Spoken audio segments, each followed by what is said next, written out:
Today, we're going to talk about meditation. But first, let me talk about the essence of what I've been discussing in this series of videos. Who are we? We need to understand that our essential self is perfect. There's nothing to change. It's just this is our consciousness. This is the part of us that is most uniquely who we are, and also the most connected to the universe. So I have to get that because people tend to put ambition on meditation, like it's an accomplishment or it's a skill that you develop. There's some of that, but it's not that. Meditation, properly done, in my view, is where you can be completely yourself or not. It's a place of freedom. Uh, so you need to give yourself lots of room, but you need a general structure.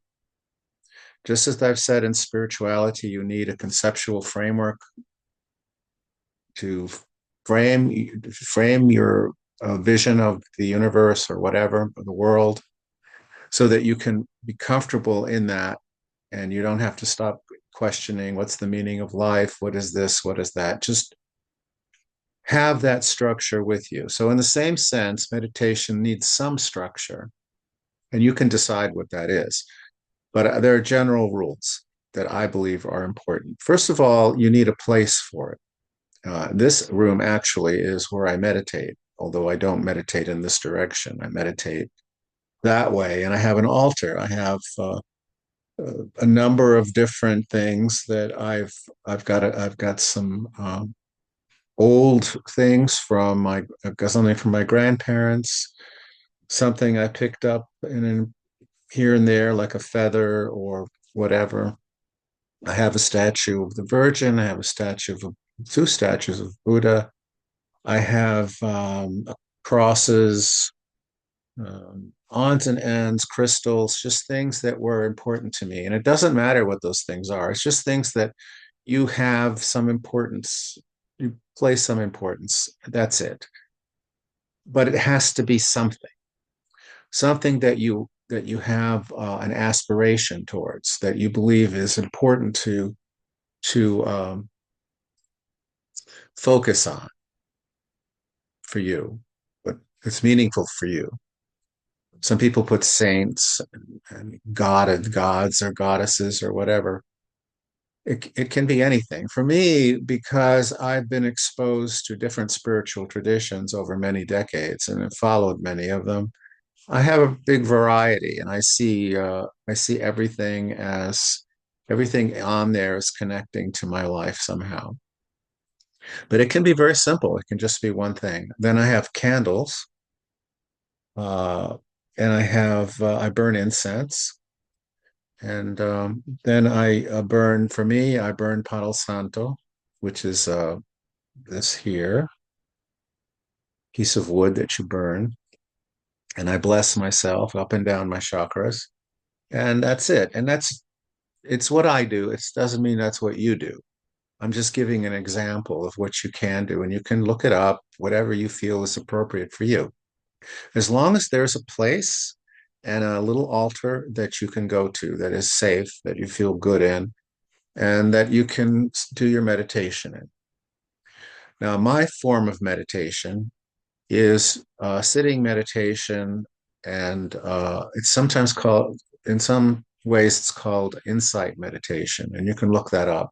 It's just sitting and breathing and then watching your mind, watching your thoughts. And so, because I recognize that as an important structure, I watch my thoughts one after the other, and I get caught up in them. Particularly initially in the meditation, I've been doing something else. Sometimes I used to start early in the morning, about 6:30 or something like that, or 7, and then I'd meditate. Then I'd go do whatever I had to do, eat breakfast, go out and go to work. That's what I used to do. Now I don't do that. I have nowhere to go.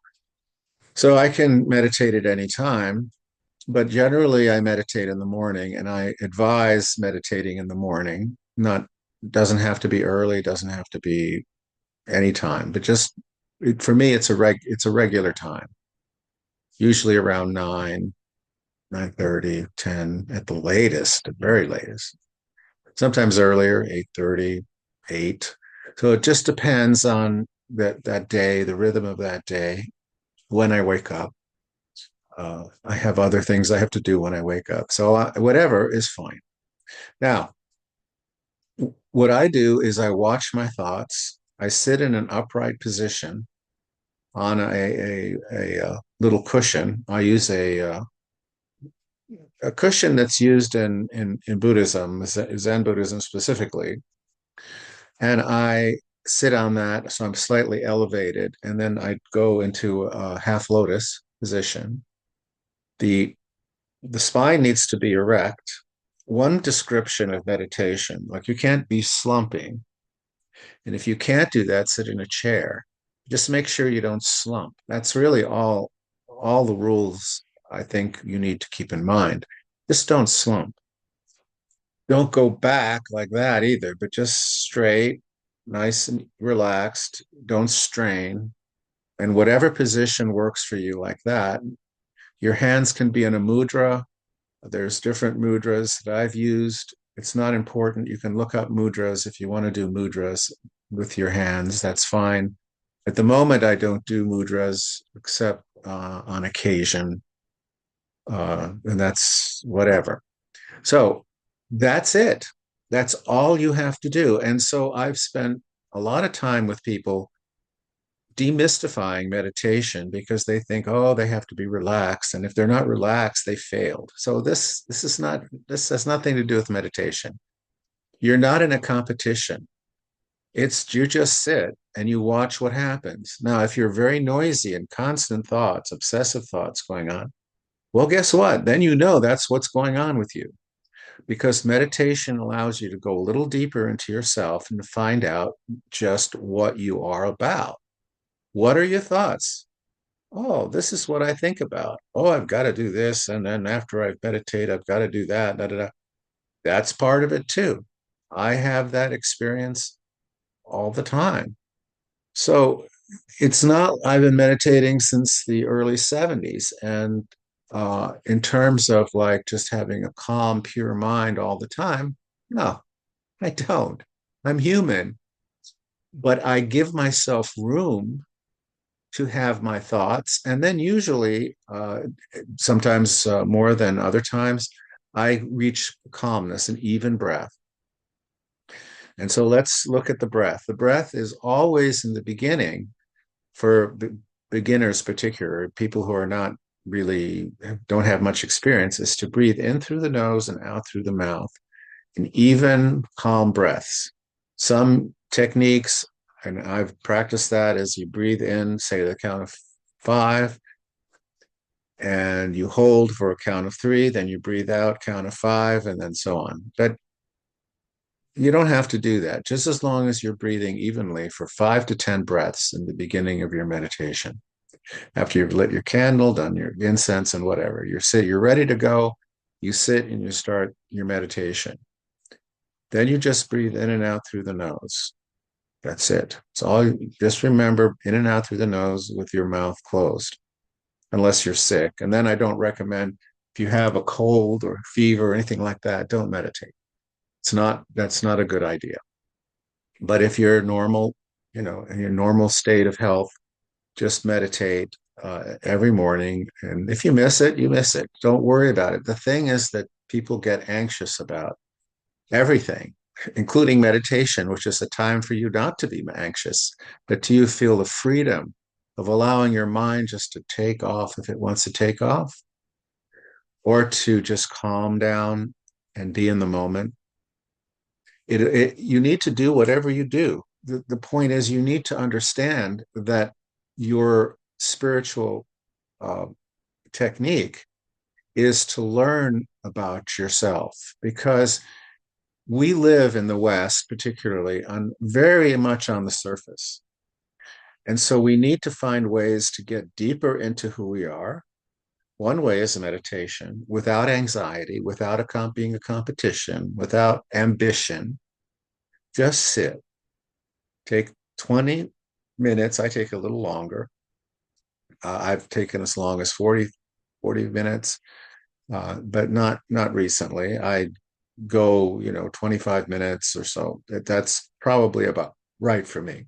And you'll feel it out, but it has to be minimum 15 minutes, particularly when you start, but try to go towards 20 to 25 minutes. For me, the problem is my age, my being in a half lotus is my leg falls asleep, and um, then I recommend uh, doing more stretching or whatever. I have a mild stretching program I do, but I probably need to do more. But again, that's not important. If you're uncomfortable, you move, you rearrange your legs, you get centered back into center in your breath. So your breath is your center. You have a center, which is your soul, and that meditation helps you see the observer as your observer, right? And then there's your thoughts, right? So the excellence of meditation is to have that difference between your thoughts and the observer.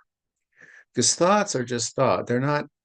They're usually just not important. If you have to analyze a situation for work, or you have to do this, find time for that.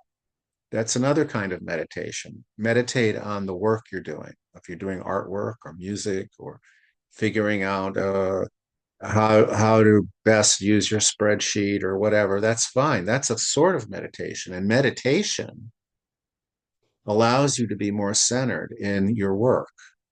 So when you meditate, you develop this inner core. You're aware of the core, you're aware of the observer, which is more or less where your soul is. And that's what helps you. It's not about enlightenment, although I've had experience of quote enlightenment, quotation marks. I've had those events while I was meditating. Some of the most high points in my life were during meditation because it just comes to you. It's not because like you have disciplined yourself so much that you get a reward. It just happens. It could happen the second time you meditate. It could happen the 100th time you meditate. It could happen after 5 years of regular meditation. That's not important. It'll happen whenever it needs to happen for you to grow. So enlightenment experiences, Satori in the Buddhist tradition, and there's other names for it. It doesn't matter. That has to be a time for you to sit where it doesn't matter. That's why you create the structure of the altar. It's why you create the breathing in and out. It's why you have the understanding that there's the observer and the observed, and you can differentiate with it. And you can watch your thoughts and whether you want to attach to those thoughts. You can have a negative thought, right? So, okay, have a negative thought. Oh, I mess up all the time. I'm going to do this wrong. Again, I do this wrong, whatever. That's fine. Have that thought, but we'll notice whether you attach to it or whether you build on it, right? So there's pleasant thoughts too, and notice whether you build on that or not. But the idea is not to build on anything, it's just to be here, just to watch whatever happens, whatever comes out of your mind, and understand. Gradually, you understand better who you are. For me, I started meditation way back then in the early 70s because I tended to like drugs too much. And I recognized that I had a choice. I could either meditate, go in the direction of spiritual practice and meditation, or I could do drugs. I chose meditation. Doesn't mean I didn't do drugs, but I never did drugs in excess. And after that, and kind of don't do much. It's like I'll take a little tiny bit of cannabis from time to time, or maybe a little mushroom. I have once I took some mushrooms that got me into a psychedelic state, but it's was just to see what would happen. But no, I don't. I'm not interested in that. So I'm interested in being here completely. I like I like the world just the way it is, and meditation has helped me because I didn't used to like, I hated everything about myself. I hated everything about the world, and drugs were a great way to get out of that horrible state of mind. Meditation was a little harder, took longer, but I recognized its value right from the beginning. And I was doing a different technique, and I did for many years, I did what's called mantra meditation. So mantra is to find um, a Sanskrit word or syllable or series or whatever tradition you in. There's some Sufi mantras, there's Buddhist mantras, Om Padni, whatever. I forgot. I haven't done that one. There's different, you can repeat the name of a god, God or Jesus, and just kind of repeat it silently.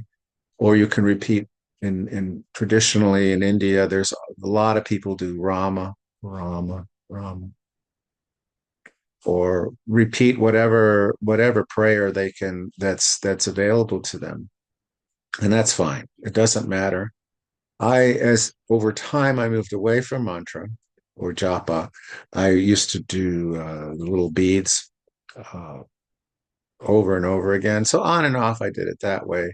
And I found this insight meditation, this just sitting with your thoughts and breathing, and that's my way, and that's fine. But you might find another way. You might find candles. There's a candle meditation. Sit in and look at a candle for a while, and then you close your eyes, and then you see the candle in behind your eyelids, and then that's one way, and or because you can't just stare at a candle, you have to blink. So that's fine too. So whatever it is that you choose to do is great. Don't worry about it. Just start doing anything. I don't advise, a lot of people will listen to calming music. I don't advise that, but if that's really where your heart lies, fine. But make sure you understand that that's just a kind of a crutch because it's giving your mind something to concentrate on. And really what we're interested in is to watch our thoughts and to be raw in who we are. Because otherwise we'll just swim in fantasy. And meditation is can you can have fantasies in meditation. And if you do the whole meditation and having a fantasy, okay, fine, because you've structured yourself enough. You're sitting for 25 minutes or 20 minutes in front of your altar, and you're sitting down in a relaxed posture, and you have fantasies or several fantasies the whole time, then you're fine. I use a timer. Otherwise, I can meditate forever, it seems. But I use a timer because I have other things to do today. So I advise you to allow yourself to have your fantasies or your delusions or your being angry. Anger, I would hope you would go away from that because when you're sitting in meditation and you're angry, I can't imagine it. If you can, let me know because I've never been able to really dwell too much on anger. I have had anger in the past in meditation come up for me, but by the end of it, it's usually dissipated because I see it for what it is. That's the point. In meditation, you begin to see things the way they actually are, not in some imaginary ideological way. You just see what's here. You see it, you cannot have a bunch of illusions about yourself in meditation. You know who you are. You know where your thoughts go. And you're not you have those 25 minutes or 20 minutes to just be there. You can't run away from yourself. You're going to sit there and think. You're going to have thought after thought. And you can't pretend you're not having them. You can't pretend you're trying to repress your thought. A lot of people get into meditation and try to stop thinking. That's why I don't do mantra, because I want to think in my meditation. I want my mind to be free to go on the way it is so that I can keep my awareness of who I am, of what my situation is, what my thoughts are about, how I have these sometimes things that I hadn't realized were there inside of me come out. And usually what I found is that over the years, I will do a lot of self-healing spontaneously from just that practice of meditation, that period of freedom I have every day has stimulated the self-healing from trauma and that kind of thing. So that's uh, that's the basic structure of meditation for me. And I hope you try some. There's lots of stuff online. Just go with it. I've done a lot of them. I've done the, the Vedic yogic stuff. I've done the Buddhist stuff. I've done the Sufi stuff. I've done the Christian stuff. There's the Christian meditation is called I don't remember, but there is a Christian meditation very akin to Buddhism that a friend of mine actually taught it, and so it doesn't have to be any particular tradition or religion. So go for it. Now, the second thing I want to talk about is getting caught up in events that aren't directly, don't directly involve you. For example, what the government is doing, what the media is talking about, who's been kidnapped, who's had this, wars. Be aware that they're there, but understand that these things are not specifically affecting you and can be, sure, can be studied and looked at, but you can't get emotionally involved in outer events unless they're your family, your friends, your locality, maybe. But that's it. The rest of it, getting all emotional and getting all excited about the elections or about the president or anything like that, I would definitely avoid because it's pointless unless it's for me. I dwell on it more than most people because I lived in that milieu of Washington, D.C., and I knew people involved in all these power struggles and stuff like that from a peripheral place, you know. I was always on the outside looking in, but because of my particular life and what I was doing and who I was involved with and who I was married to and who my friends were, and being in Washington, I naturally saw a lot that was going on. And I think I can say safely that don't occupy with it. First of all, it's pretty much completely corrupt. Not that everybody's corrupt, most people aren't.